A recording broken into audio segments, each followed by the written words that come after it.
Two guards at tower. Vanraj, the most wanted man. যতেই নাথাকা কিয় যিয়ে নকৰা কিয় তোমাৰ হৃদয়ৰ পাছৱৰ্ড মই আগৰি অনুভৱে নীলাকৈ মুখ সজালে খুচতে মোৰ বুকুৰে গাতে গালৈ বহিলে মই তোমাক ভাল পাওঁ ৰুদ্ৰ সাগৰীৰে বাহিতিত আঙুলি তুমি থলে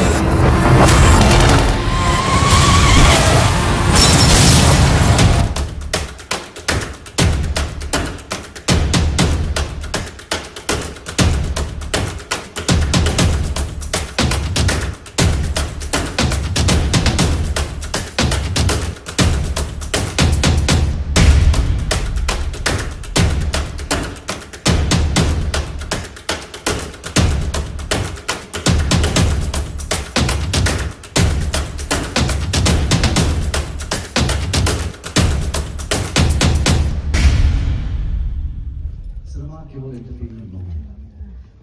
বহুবাৰ কোৱা হৈছে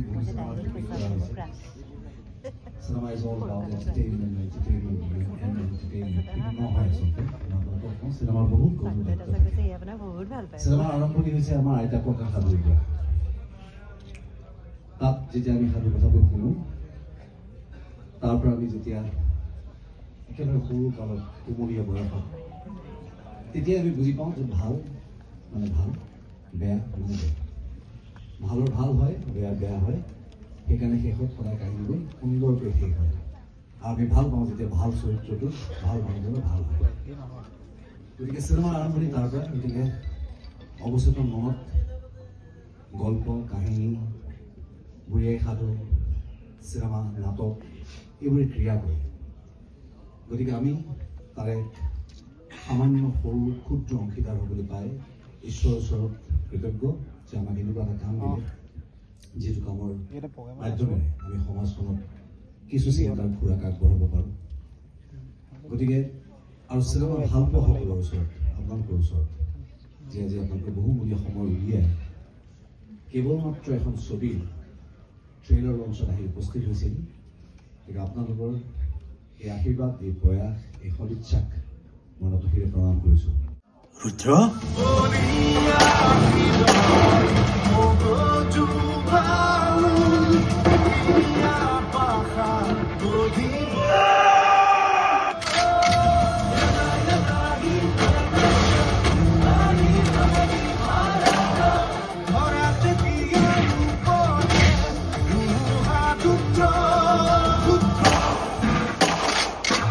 আজি এটা ভাল দিন অসমৰ চলচ্চিত্ৰ জগতৰ বাবে চলচ্চিত্ৰ উদ্যোগত যোৰহাটৰ যি ইলি ছবি চিত্ৰগৃহ তাত আমাৰ যি এখন নতুন চলচ্চিত্ৰ ৰুদ্ৰ হয় আজি এটাৰ মৰাণবাসীৰ বাবে গৌৰৱৰ দিন মৰাণৰ কেইজনমান ব্যক্তিৰ প্ৰয়োজনত প্ৰায় 5 কোটি টকাৰ ব্যয়ে অসমৰ চলচ্চিত্ৰ উদ্যোগলৈ এখন ছবি আগবঢ়াইছে নাম ৰুদ্ৰ ৰবি শৰ্মা অভিনীত আৰু আজি ট্ৰেইলাৰ ইয়াত মুক্তি লাভ কৰিছে যোৰহাটৰ ইলি যি অসম চলচ্চিত্ৰ গৃহ আছে গৃহত গতিকে আমি মৰাণবাসী হিচাপে আজি এই যোৰহাটলৈ আহি বিভিন্ন জাতীয় জনগোষ্ঠী সংগঠন আপোনালোকৰ সকলো মৰাণৰ বহু ৰাইজ আহি আজি ইয়াত উপস্থিত হৈছে আৰু যোৰহাটবাসীয়েও আদৰে আজি ইয়াত গ্ৰহণ কৰি হাজাৰ হাজাৰ লোকৰ উপস্থিতিত ৰুদ্ৰৰ ট্ৰেইলাৰ যি মুক্তি দিলে আৰু সম্পূৰ্ণ চলচ্চিত্ৰখন অহাৰ 6 জুন তাৰিখে 2025 বৰ্ষৰ 6 জুন তাৰিখে শুভমুক্তি লাভ কৰিব গতিকে আজি ট্ৰেইলাৰ যোগেদি এইটো কথা স্পষ্ট হৈছে মৰাণৰ যিসকলে পৰিচালনা কৰিছে যিসকল পৰিচালক জড়িত হৈ আছে ৰূপক গগৈ ডাঙৰীয়া নেতৃত্বত যিখন চিনেমা আদিল হুছেইন ছাৰ আছে আমাৰ অসমৰ চলচ্চিত্ৰ জগতৰ সুদক্ষ অভিনেতা ৰবি শৰ্মা ডাঙৰীয়াৰ যি অভিনয় নিশ্চয় ৰাইজক এখন ভাল চিনেমা উপহাৰ দিছে আৰু সকলোৱে গ্ৰহণ কৰক আৰু চলচ্চিত্ৰ উদ্যোগলৈ অনবদ্য বৰঙণি আগবঢ়াওক হয় আজি আমি বৰ্তমান যোৰহাট নগৰৰ লিলি ছবিগৃহত উপস্থিত আছোঁ আৰু এটা খুব এটা সুন্দৰ আজি দিন যিহেতু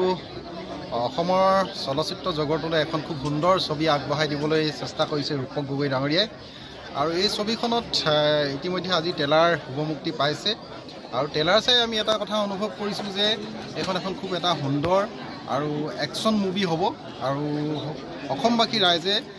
খুব আদৰেৰে এখন আদৰি ল'ব বুলি আমি অনুভৱ কৰিছোঁ। আমি ট্ৰেইলাৰ চাই খুব আশাবাদী যে যি ধৰণে ইয়াত একশ্যন দেখুওৱা হৈছে বা যিসমূহ তেখেতলোকে অত্যাধুনিক যিবিলাক প্ৰযুক্তিবিদ্যা তাত সংযোজন কৰিছে খুব সুন্দৰ হৈছে। অসমবাসী ৰাইজে আদৰি ল'ব বুলি আমি আশা প্ৰকাশ কৰিছোঁ। আৰু এই বোলছবিখনত আমাৰ ৰবি শৰ্মা ডাঙৰীয়া আছে, আদিল হুছেইন ডাঙৰীয়া আছে, লগতে নতুন বহুত কলা কৌশলী আছে। আৰু আমি আজি এই ট্ৰেইলাৰ যি শুভমুক্তি আছে সেই শুভমুক্তিত আমি জানিব পাৰিছোঁ যে অসমৰ প্ৰায় 70গৰাকীমান নৱপ্ৰজন্মক তেখেতলোকে এই যি ৰুদ্ৰ যি ছবি এই ছবিত তেখেতলোকে সুযোগ প্ৰদান কৰিছে, নৱপ্ৰজন্মক তেখেতলোকে আগবঢ়াই নিবলৈ চেষ্টা কৰিছে। গতিকে এনেধৰণৰ প্ৰয়াসে মই ভাবোঁ অসমীয়া চলচ্চিত্ৰ জগতত যথেষ্টখিনি নতুন প্ৰজন্মক সুবিধা দিছে আৰু আশা ৰাখিছোঁ অসমবাসী ৰাইজে সুন্দৰভাৱে আদৰি ল'ব আৰু ৰুদ্ৰ এখন ব্যতিক্ৰমী ছবি হ'ব আৰু ছুপাৰহিট হ'ব। ৰুদ্ৰৰ ট্ৰেইলাৰ শুভমুক্তি হৈছে আৰু এই ট্ৰেইলাৰ আমি চাই আমি অনুভৱ কৰিছোঁ যে এখন একশ্যন আছে, লগতে সাংস্কৃতিক মানে অসমৰ বিভিন্ন কলা কৌশলীসকল ইয়াত জড়িত হৈছে আৰু প্ৰধানকৈ আদিল হুছেইন ডাঙৰীয়া আৰু ৰবি শৰ্মা ডাঙৰীয়া নিচিনা অভিনেতা আছে। আৰু প্ৰধানকৈ মই এই চিনেমাখনৰ জৰিয়তে যিকেইজন প্ৰযোজককেইজনক মই ধন্যবাদ জ্ঞাপন কৰিছোঁ আৰু অসমবাসী ৰাইজকো আহ্বান জনাইছোঁ যাতে এখন চাই অসমীয়া বোলছবি জগতৰ যাতে আৰু উন্নত ধৰণৰ বোলছবি